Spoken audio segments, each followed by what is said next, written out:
Hey coin collectors, and welcome to DC Coin World International Coin Channel. And today we're going to talk about the 1999 United States Lincoln pennies, the Philadelphia Mint, the Denver Mint, and the San Francisco Mint as we go from left to right.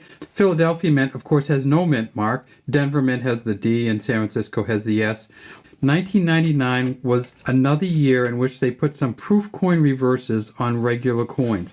And so we need to look at that whenever we look at the Philadelphia Mint coins from 1999. Not the Denvers, but the Phillies. So we will look at the space between that A and M, and we'll just keep this one right around when we look at the others. The San Francisco Mint in 1999, they made 3.3 million of these, and they found 10,000 of these already that are proof 69 deep cameo. At proof 69 it's worth $14.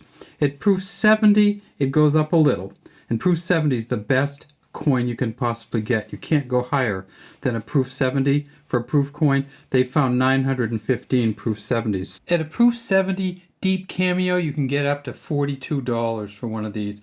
And so you might get this coin, which is one of the probably the most beautiful Lincoln pennies you've ever seen, and it may only be worth from $14 to $42 just because they found so many beautiful ones at the San Francisco Mint. Next, let's look at the Denver.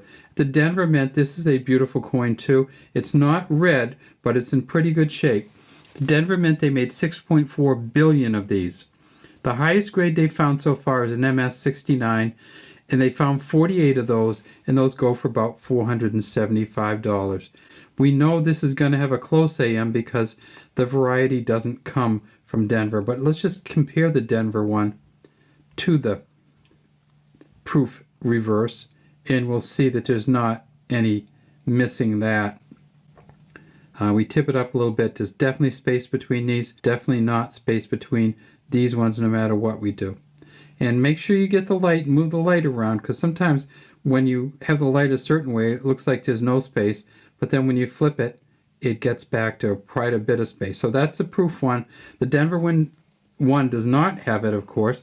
But what about the Philadelphia Mint one? That's this one here with no mint mark. Way down in there we see the engraver's initials for this coin, and that's the VDB. Victor David Brenner, who had originally engraved this coin in 1909, 91 years before this one.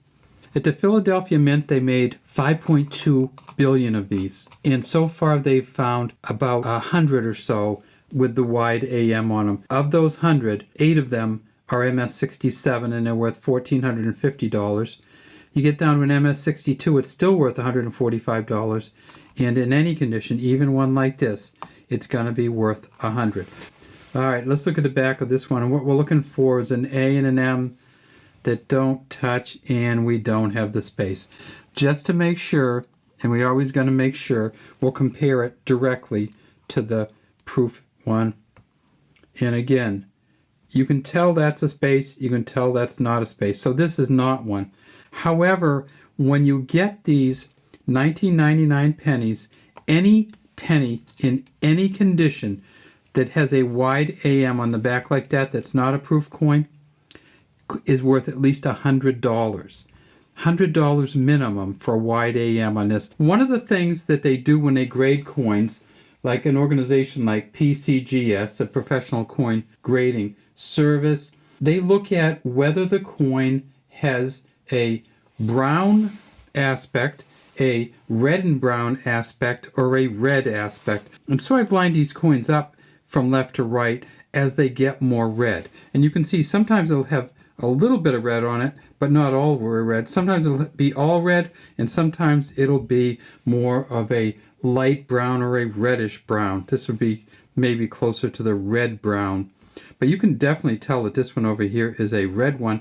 Unfortunately for us, it's the San Francisco Mint one, which means it's a proof coin, which means it's not going to be as valuable. So if you're looking for these to make some money, usually don't look at the S's. One of the things that's great to have about this S, and obviously when you look at it now you see it's red on the back too. This is a beautiful red. If you can ever find a general circulation coin and this kind of red, you are in the money. It says United States of America at the top, 1 cent down here, Lincoln in the Lincoln Memorial here. Over here on the right is an F and a G for Frank Gasparo, and then right here it says E pluribus unum.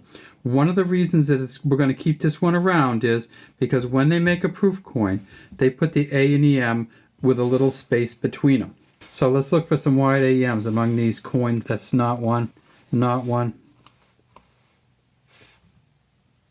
not one. But feel free to do this with your own coins if you can find the 1999s, and rule out these Philadelphias, because it's worth $100 to just look through them in case you find one.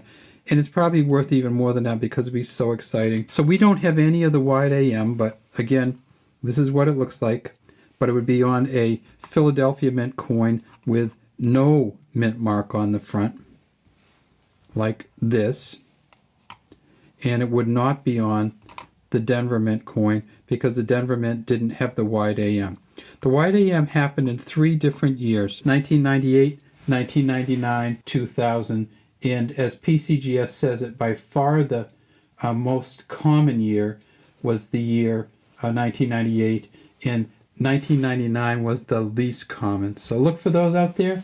Good luck coin collecting. We'd love to have you subscribe to our channel and leave any comments you have in the comment section.